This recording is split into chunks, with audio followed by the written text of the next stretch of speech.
Assalamualaikum warahmatullahi wabarakatuh. Nama saya Salsabila Safa, mahasiswi kebidanan semester 3. Nah, di sini saya akan menjelaskan materi tentang sejarah perkembangan pelayanan kebidanan di Indonesia. Nah, langsung saja kita simak yuk. Profesi bidan. Profesi bidan sudah tak asing lagi di masyarakat Indonesia. Nah, bahkan banyak wanita lulusan SMA atau sederajat berlomba-lomba masuk program studi kebidanan agar mampu menjadi bidan yang berkompeten. Peran dan pekerjaan yang syarat akan kelahiran, kehidupan, dan kematian, maka tak salah rasanya jika banyak remaja putri yang bercita-cita memiliki pekerjaan yang sangat mulia ini. Tapi apa sih bidan itu? Menurut Ikatan Bidan Indonesia atau IBI, bidan Indonesia adalah seorang perempuan yang lulus dari pendidikan bidan yang diakui pemerintah dan organisasi profesi di wilayah negara Indonesia, serta memiliki kompetensi dan kualifikasi untuk diregister, sertifikasi, dan atau secara sah mendapat lisensi untuk menjalankan praktek kebidanan. Lalu, bagaimana sejarah perkembangan bidan di Indonesia? Berawal pada tahun 1807, angka kematian ibu dan angka kematian bayi sangat tinggi pada saat pemerintahan Hindia Belanda di Indonesia. Karena proses persalinan yang dibantu oleh dukun beranak, saat itu masih minim pengetahuan tentang persalinan bersih dan aman. Maka dari itu, Gubernur Jenderal Hendrik William Daendels melatih para dukun dalam pertolongan persalinan. Tetapi pada saat itu, pelayanan kesehatan hanya diberikan kepada orang-orang Belanda yang berada di Indonesia.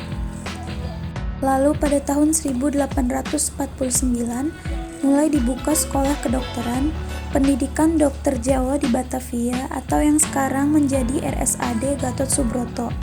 Dan pada tahun 1851 dibuka pendidikan bidan bagi wanita pribumi di Batavia oleh dokter militer Belanda, yaitu Dr. Van den Bosch, yang lulusannya bekerja di RS dan masyarakat. Dan dari saat itu pelayanan kesehatan ibu dan anak dilakukan oleh dukun dan bidan.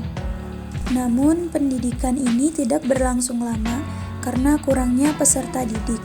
Setahun kemudian diadakan pelatihan secara formal untuk bidan agar dapat meningkatkan kualitas pertolongan persalinan. Dilanjutkan dengan diadakannya kursus tambahan bidan KTB di Yogyakarta pada tahun 1953. Lalu berdirilah BKIA yang memiliki kegiatan antara lain pelayanan antenatal, postnatal, pemeriksaan bayi dan anak termasuk imunisasi dan penyuluhan tentang gizi. Dan tahun 1957, BKIA berubah menjadi Puskesmas atau Pusat Kesehatan Masyarakat. Puskesmas memiliki kegiatan pelayanan kesehatan untuk masyarakat, tidak hanya di dalam gedung melainkan di luar gedung.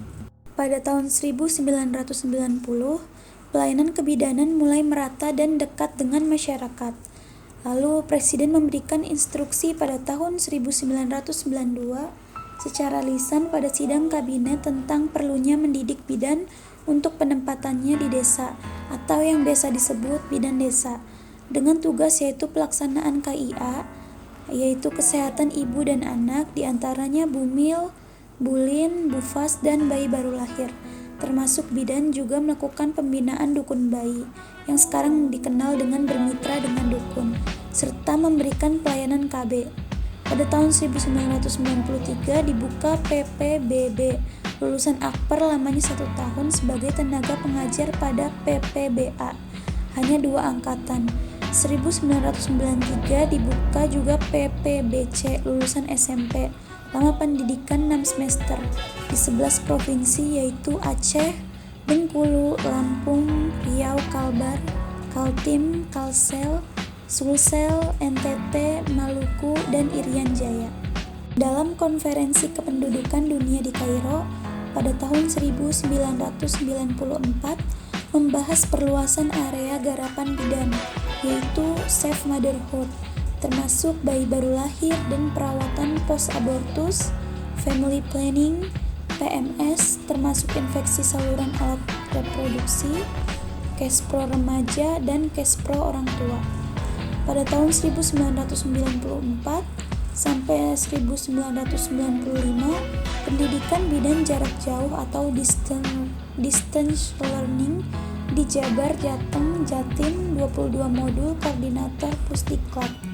Pada 1996 pelatihan LSS Life Saving Skill Koordinator Direktorat Kesehatan Keluarga Ditjen Binkesmas.